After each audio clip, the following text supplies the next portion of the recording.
پھر محترم بھائیوں، دوستوں، بزرگوں، بچے بچیاں، 15 شعبان کے بارے میں تھوڑی سی بات کرنی تھی۔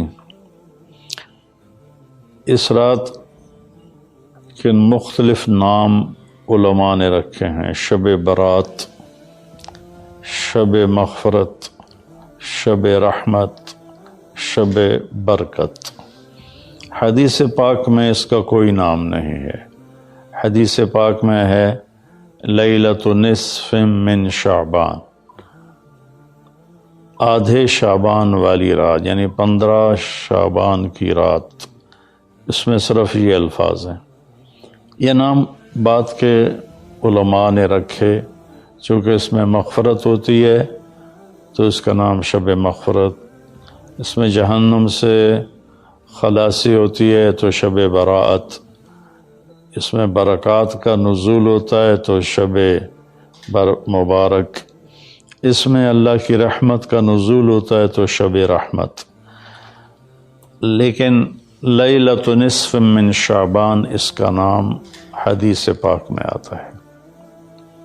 اس کے بارے میں امت میں 2 طبقے ہیں، دونوں انتہا پر ہیں، جو نامناسب ہے۔ ایک طبقہ ہے جو بالکل اس کی نفی کرتا ہے، رد کرتا ہے اور اس میں شدت اختیار کرتا ہے۔ اختلاف کا اصول ہے کہ اپنی بات پیش کرو، دوسرے کو عزت دو، لیکن اپنی بات پیش کرتے ہوئے روڈ ہو جانا، ریش ہو جانا اور دوسروں کی بےعزتی کرنا، یہ اللہ کو ناپسند ہے۔ یہ اللہ کی بارگاہ میں انتہائی ناپسند چیز ہے، تو اس کی بالکل نفی کرتے ہیں کہ کچھ بھی نہیں ہے۔ ایک طبقہ ہمارے ہاں ہے جنہوں نے کیا کچھ اس میں ڈال دیا ہے، یہ بھی بالکل غلط ہے، یہ بھی نہیں ہونا چاہیے۔ جو اعتدال کی بات ہے میں آپ کے سامنے پیش کر دیتا ہوں۔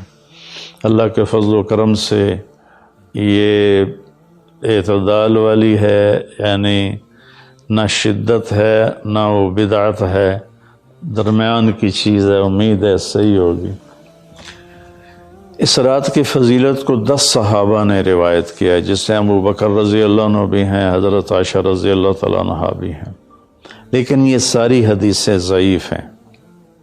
ضعیف حدیث سے کوئی حکم ثابت نہیں ہوتا، لیکن ابن العثیمین رحمۃ اللہ علیہ چند سال پہلے سعودیہ کے بہت بڑے محدث بھی تھے، مفسر بھی تھے، فقیہ بھی تھے اور بہت بڑے عالم تھے۔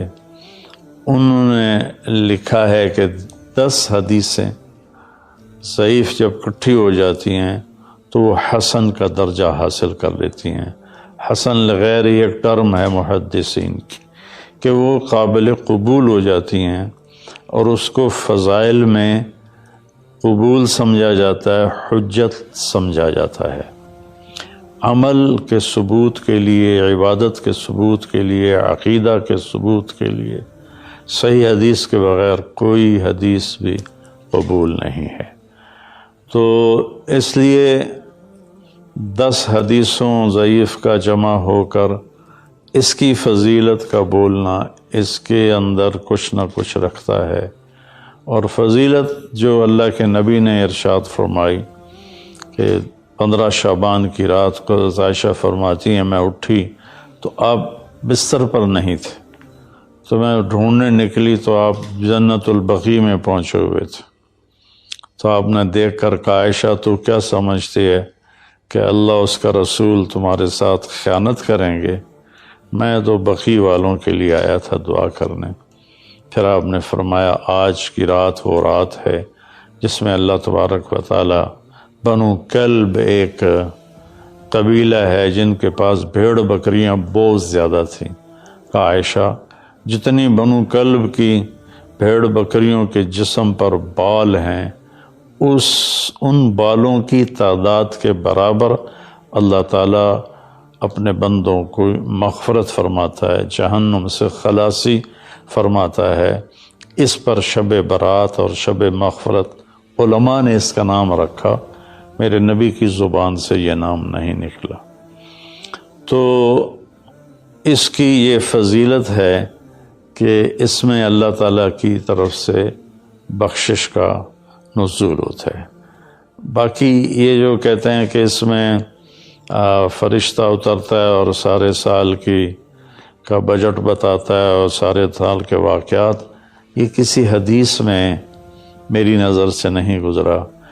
سورہ دخان میں فیہا یفرق کل امر حکیم کا جو آیت آتی ہے، تو اس سے پہلے کی آیت شب برات کی نفی کرتی ہے، انا انزلناہ فی لیلۃ مبارکۃ، کہ ہم نے اس سے مبارک رات میں اتارا قرآن پاک۔ تو قرآن پاک تو لیلۃ القدر میں اترا ہے، تو اگر کوئی کسی قسم کے اعلانات ہوتے ہیں تو پھر شب قدر میں ہوتے ہیں، اس رات میں نہیں ہوتے۔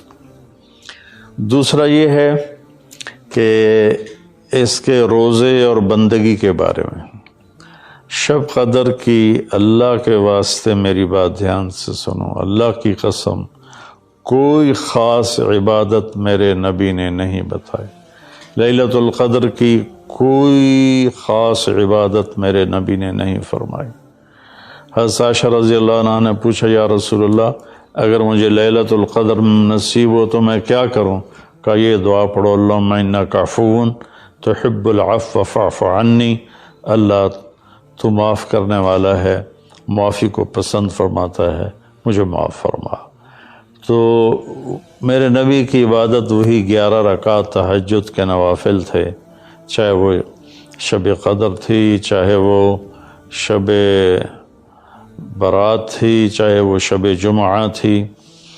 تو اب اس کے نام پر لوگوں نے کیا کیا خرافہ، چونکہ ہم قرآن اور حدیث سے نہیں جڑے، کتابیں لکھی ہوئی ہیں، کس نے لکھی، اس کی سند کیا ہے، اس کی تمیز ہی کوئی نہیں ہے، تو وہ پھر بہت ہی زیادہ 4 رکعت پڑھو، پہلی رکعت میں یہ پڑھو، دوسری میں یہ پڑھو، تیسری میں یہ، چوتھی میں یہ سب بدعات ہیں، ان کا کوئی تعلق نہیں میرے نبی کے کسی بھی فرمان سے۔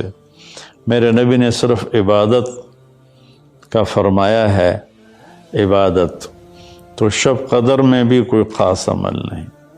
اور دوسری بات یہ کہ اگر آپ نے عبادت کرنی ہے تو مسجد نہیں گھر، مسجد نہیں گھر، مسجد نہیں گھر۔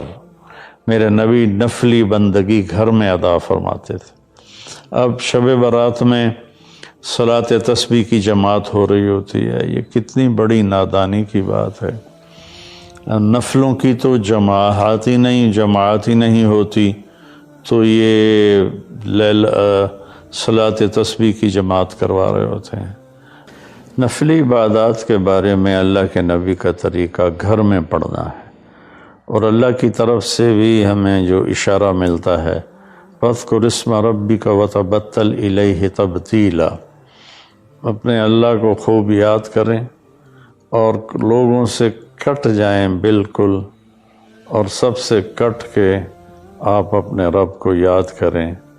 وَمِنَ اللیل فتہجد بہ نافلۃ لک عسیٰ ان یبعثک ربک مقاما محمودا فَإِذَا فَرَغْتَ فَانصَبْ وَإِلَىٰ رَبِّكَ فَارْغَب۔ ان ساری آیات کا خلاصہ یہ بنتا ہے کہ نفلی عبادات سنتیں بھی ہوں گھر میں پڑھو، اور خاص طور پر جو ایسی راتوں کی عبادت ہوتی ہے، مسجدوں میں اکٹھے ہونا اور اس رات میں جھنڈیاں لگانا، پھر آتش بازی کرنا، یہ آتش بازی تو بالکل ہی اسراف ہے اور خرافات ہے۔ تو میری گزارش ہے کہ میرے نبی کی جو سنت ہے، آپ نفلی بندگی عبادات اپنے گھر میں فرمایا کرتے تھے۔ اس رات میں اگر آپ عبادت کرنا چاہتے ہیں، مسجد کی بجائے گھر کو مسجد بنائیں۔ وَاجْعَلُوا بُيُوتَكُمْ قِبْلَةً وَأَقِيمُوا الصَّلَاةَ، اللہ نے بنی اسرائیل سے فرمایا اپنے گھروں کو مسجد بنا لو اور نمازیں قائم کرو۔ تو ہم بھی اپنے گھروں کو خالی نہ چھوڑیں، اس میں ساری فیملی اکٹھی ہو کے نوافل کا اہتمام کرے۔ مسجد فرائض کے لیے ہے اور نوافل کے لیے گھر ہیں، تو امید ہے میری اس بات پہ آپ غور فرمائیں گے، ناراض نہیں ہوں گے۔ تو میرے بھائی بہنوں، اس رات میں کوئی بندگی عبادت مخصوص نہیں۔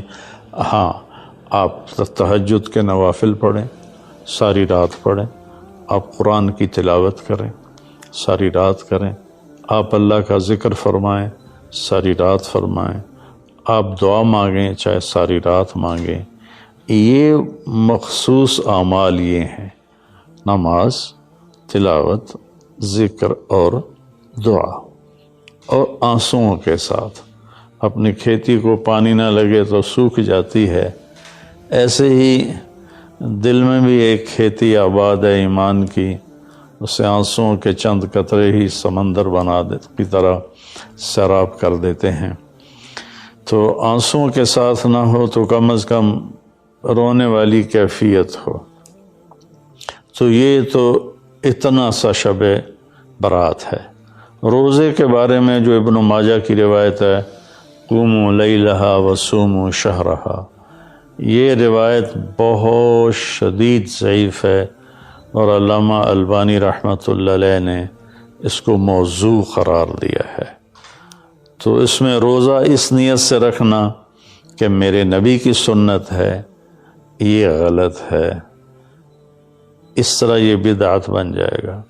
کوئی ویسے نفلی روزہ اس رات میں رکھنا چاہتا ہے مستحب سمجھ کے، نفل سمجھ کے، وہ میرے خیال میں اس میں کوئی قباحت نہیں ہے، لیکن سنت سمجھ کے اگر وہ رکھنا چاہتا ہے تو یہ بات صحیح نہیں ہے، چونکہ روزے والی روایت بالکل قابل اعتبار، قابل حجت نہیں ہے۔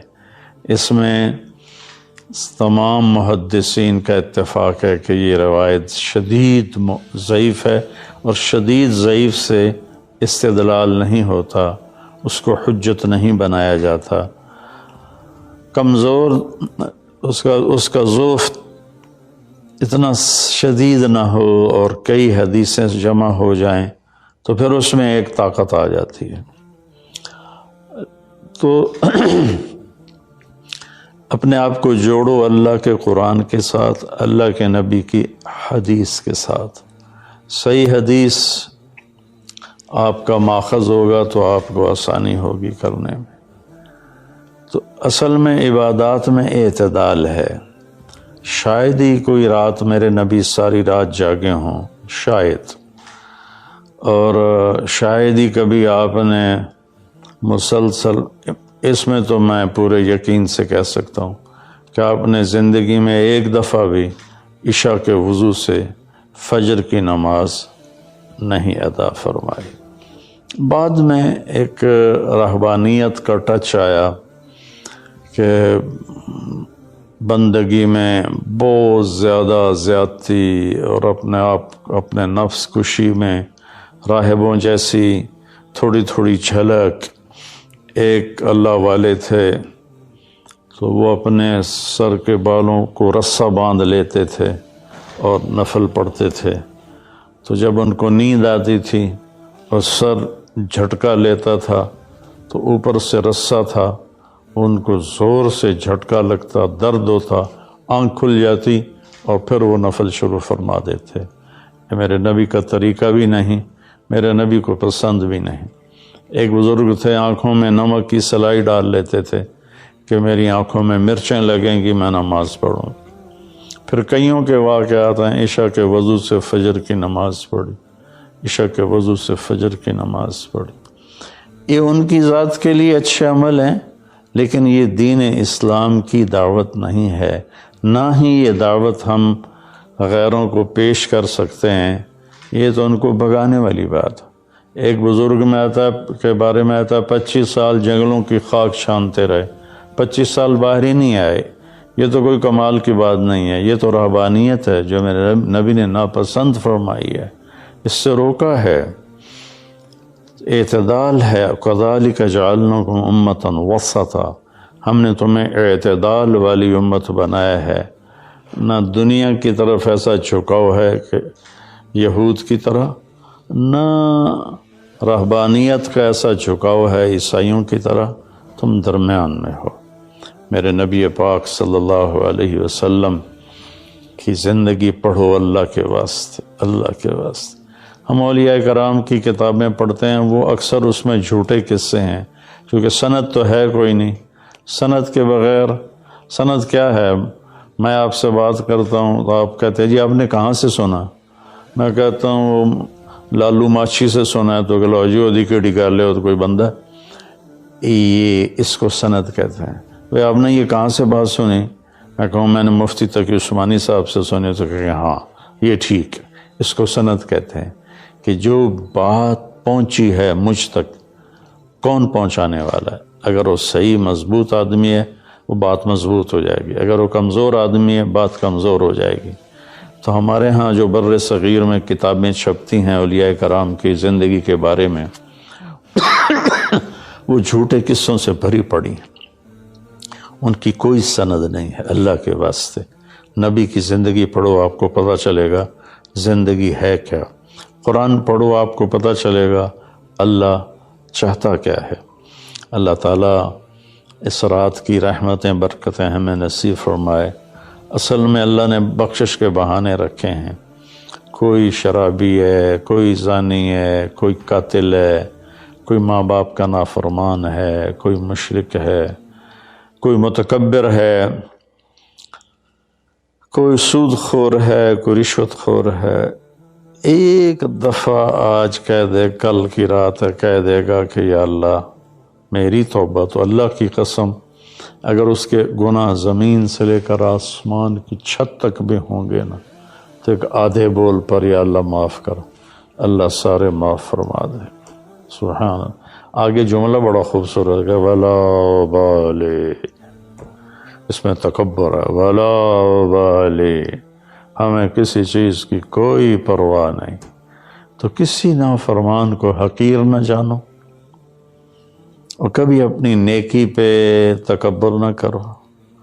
اور ایک جرم اور بھی ہے جو میں کہتے کہتے 30 سال ہو گئے، فرقہ واریت سے توبہ کرو۔ اپنے فرقے پہ جمے رہو، لیکن دوسروں سے نفرت، سلام بھی نہ کرنا، جنازہ بھی نہ پڑھنا، حرم شریف میں جا کر بھی نمازیں نہ پڑھنا۔ اچھا اللہ کے واسطے آج بہت اویئرنیس ہو چکی ہے، تو مہربانی کرو، امت بنو، محبت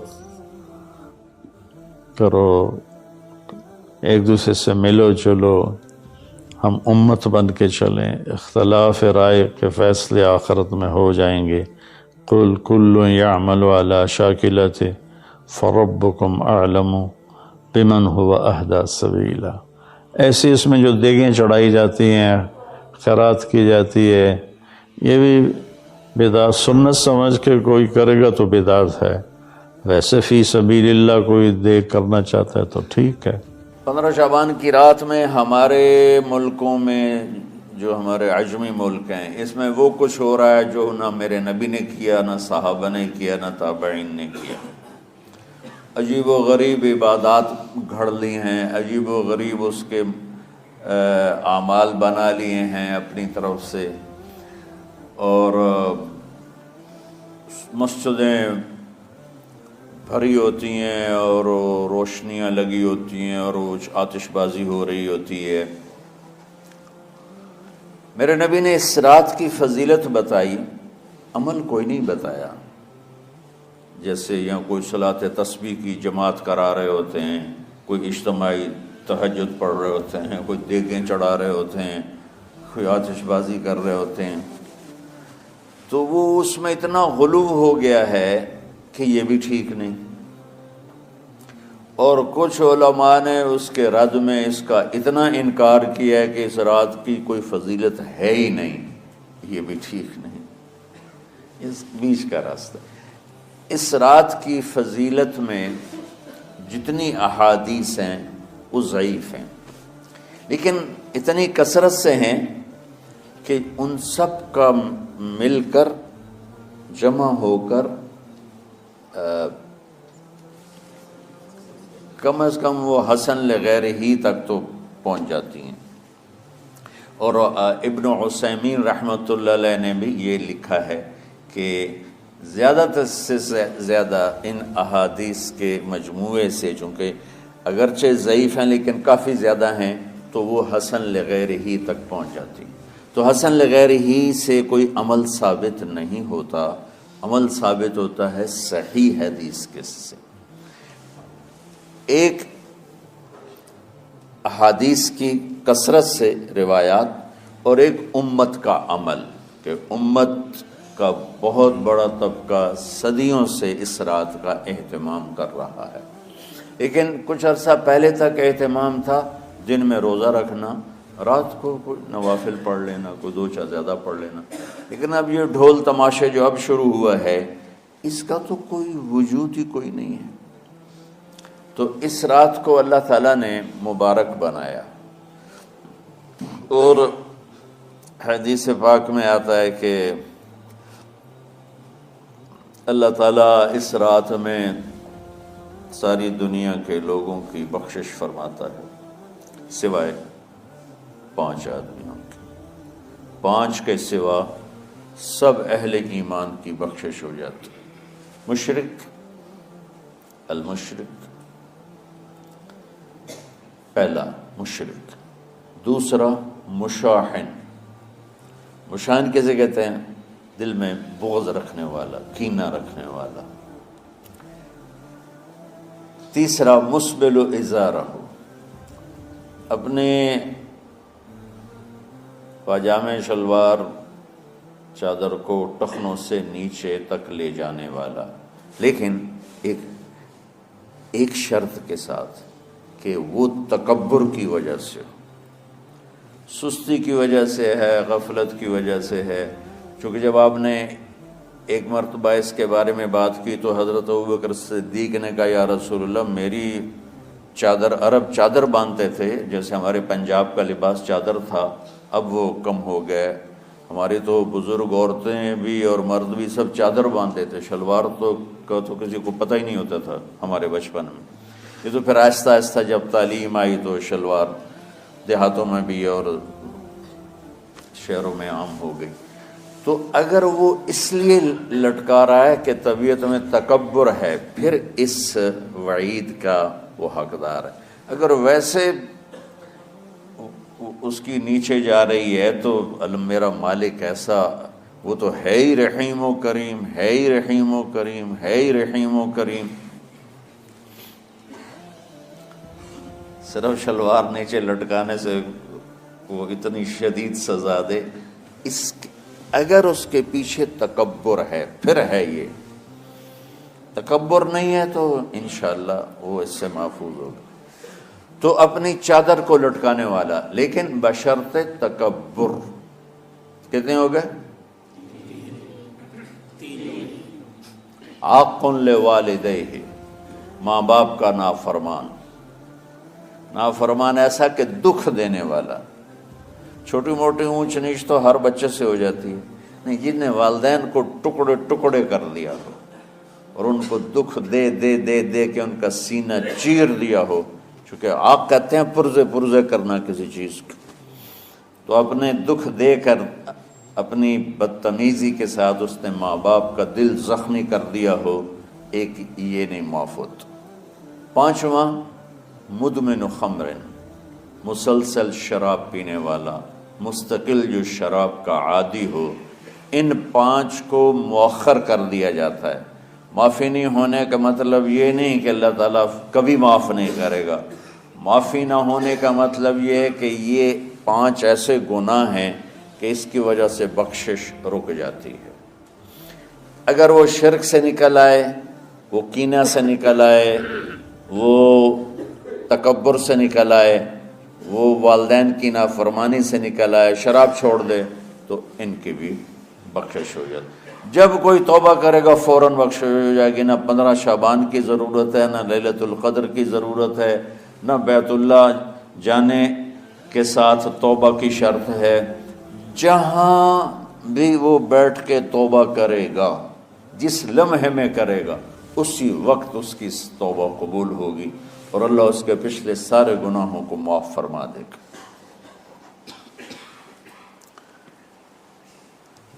دن کا روزہ، رات کا قیام، زیادہ سے زیادہ قیام سے مراد نوافل ہیں، کوئی گھر میں پڑھ لے، کوئی مسجد میں پڑھ لے۔ نوافل، نفلی عبادات گھر میں ہی افضل ہوتی ہیں۔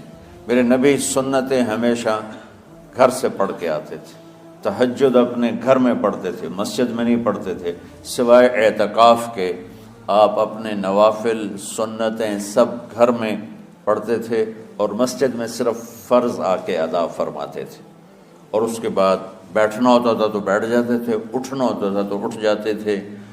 تو اعتدال اللہ کو ہر چیز میں پسند ہے۔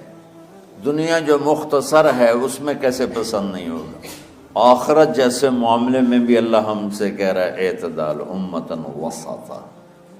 ایسے عیسائیوں کی طرح ترک دنیا بھی نہ کرو، یہودیوں کی طرح دنیا کے پیچھے نہ پڑ جاؤ، رزق کے حلال بھی کماؤ، اپنے بچوں کو بھی دیکھو، اپنے فرائض کو بھی دیکھو جو دنیاوی ہیں، اور اللہ سے بھی اپنا معاملہ ٹھیک کرو اور درست کرو۔ بعد کے زمانے میں صحابہ کے بعد سے ہی ایک انتہا پسندی امت میں آئی، ساری ساری رات جاگنا۔ فلاں بزرگ تھے، وہ رسے سے اپنے بالوں کو باندھ لیتے تھے کہ نماز پڑھتے پڑھتے جب نیند آئے اور جھٹکا لگے تو رسے سے بندھے ہوئے بالوں سے اس جھٹکے سے تکلیف ہو اور ان کی آنکھ کھل جائے اور پھر نفلوں میں شروع ہو جائے۔ ایک فلاں بزرگ تھے، وہ اپنے آنکھوں میں نمک کا سرما لگاتے تھے تاکہ آنکھیں جل جائیں، اس میں وہ جلن پیدا ہو جائے اور نیند اڑ جائے۔ یہ ایسے واقعات بھرے پڑے ہیں۔ فلاں بزرگ تھے، انہوں نے 30 سال عشاء کے وضو سے فجر کی نماز ادا کی۔ یہ اپنی جگہ پہ بزرگی ہے، لیکن یہ بھائیو یہ دین ہم پیش نہیں کر سکتے۔ فلاں بزرگ تھے، وہ 30 سال سے ستو کھا رہے تھے کہ روٹی کھانے اور ستو کھانے میں 70 دفعہ سبحان اللہ کا فرق پڑ جاتا ہے، تو روٹی کھائیں تو 70 دفعہ سبحان اللہ کم کہہ سکتے ہیں، اور ستو کھائیں تو 70 دفعہ سبحان اللہ زیادہ کہہ سکتے ہیں۔ تو لہٰذا ان کا مجھے تو 30 سال ہو گئے، میں تو ستو کھا رہا ہوں، میں تو روٹی نہیں کھا رہا۔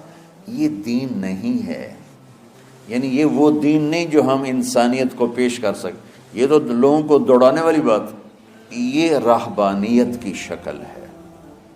یہ وہ دین نہیں جو ہم لوگوں کو پیش کریں گے تو وہ کہیں گے واہ واہ واہ واہ کیا دین ہے بھائی، قبول کرو۔ یہ ایک قسم کا غلو آیا۔